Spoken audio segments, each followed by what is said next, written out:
The next update is the update that we know that so many of you, and well, so many of us as well, has been wanting for such a long time. It's the Caves and Cliffs update.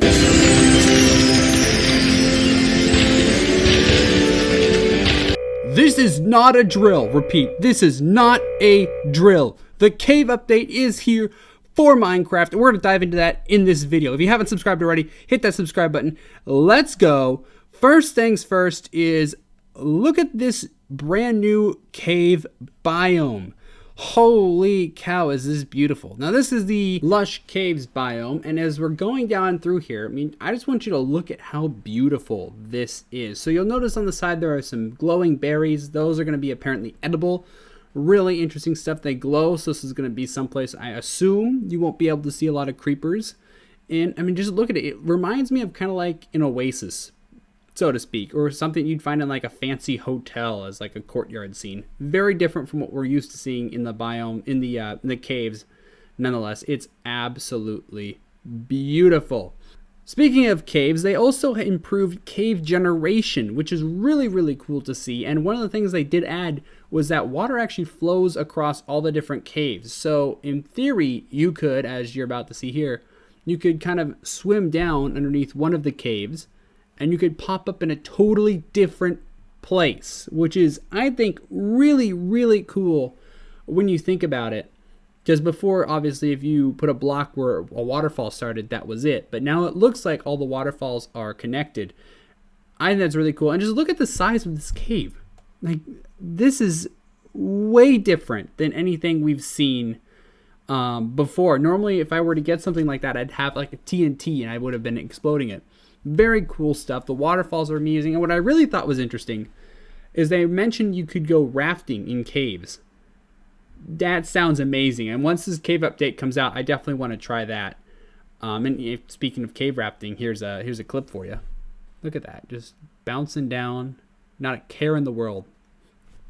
But coming up next that I want to talk about is my absolute favorite new cave. And here it is. This looks like a legitimate cave. Dripstone caves. When I think of a cave, this is kind of what I think about. This is insanity to actually look at.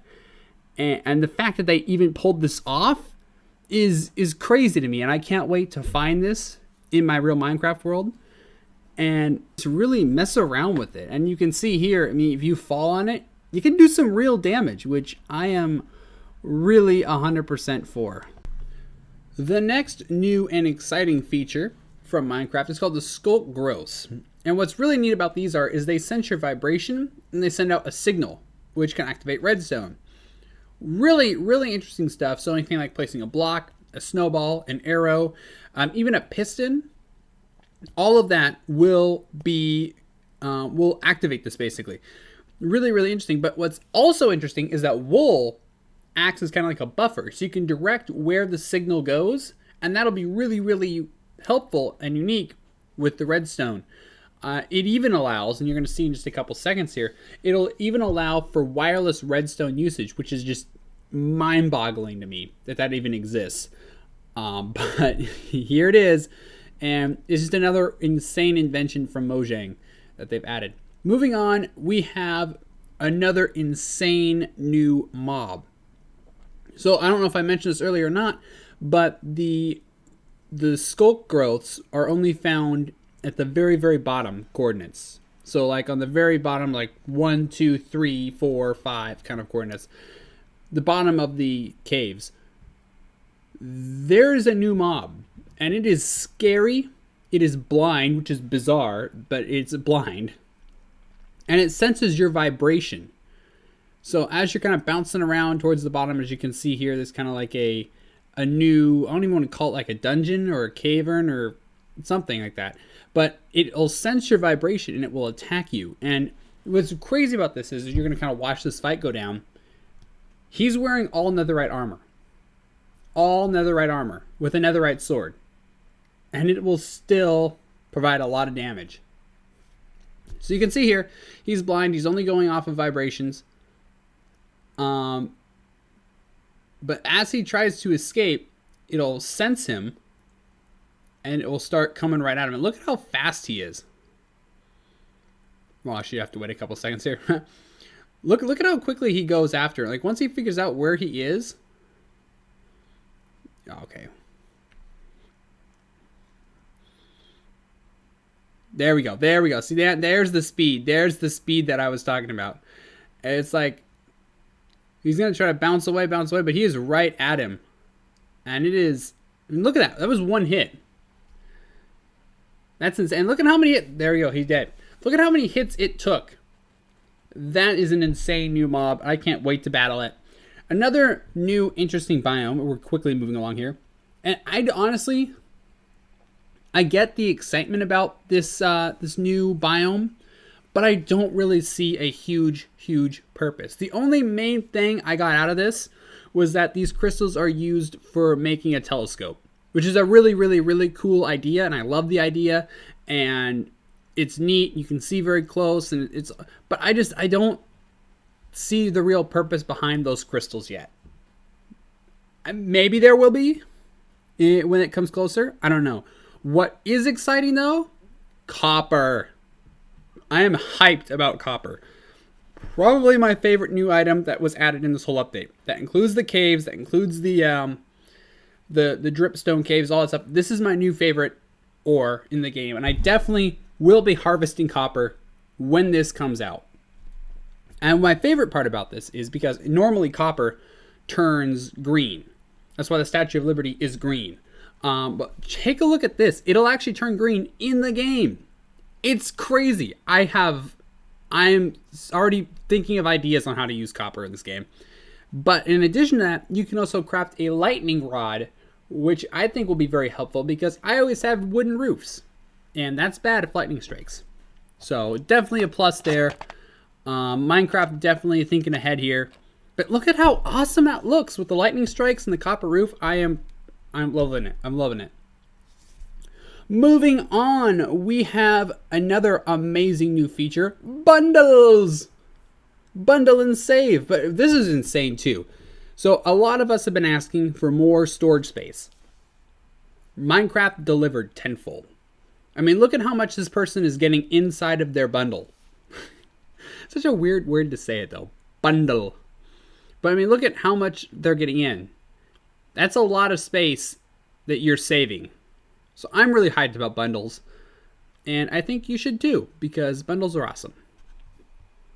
But you know what I like even more than bundles? Archaeological excavation sites. And that is exactly what they have added in Minecraft. I am hyped about this. This almost feels as if it could be an update within the update. So to speak, like it could be its own standalone update is what I'm trying to say here.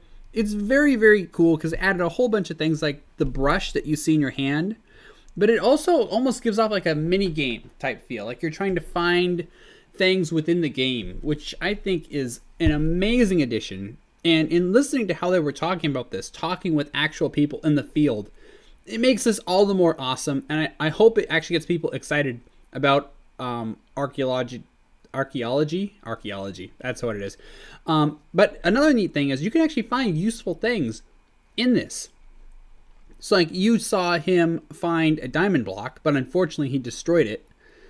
So again, I'll be trying to like find things that are actually useful at the same time not breaking them. And these little shards are also very intriguing to me because it looks like, and we'll see later on, you'll be able to make your own pots with them. You can make your own clay pots, which would be another addition to the game. I mean, this is a lot of neat stuff that you're finding already from Minecraft, and I'm 100% for it. And then here you're going to see there are the clay pots. And from what it looks like, from what they said, you're going to be able to customize your own clay pots using the shards that you find when you're excavating. So that's very cool. And I don't know if these templates are going to be found at the site or how you're going to be able to do this, if they're renewable. Not much is known about it, but I think it's really cool that in the end you'll actually be able to make your own pot for holding stuff, guys. Come on now. But it's all very cool nonetheless. And yeah, now we're going to move on to the final new mob they announced. And that are the axolots. I don't know how to pronounce that word. And they told us that in Minecon. These are, I'm not going to say much about them. I think they're kind of cute. I also think they're kind of pointless for how I play. I can see why some people would like them. They apparently fight off other fish, which means you probably shouldn't put them in your aquarium. Finally, I want to talk about the goats and the cliff side of the update. The generation looks amazing and beautiful, and the goats I'm a little bit on the fence about. The goats look cool, but I don't think there's any real purpose behind them. I would like there to be a little bit more purpose behind it.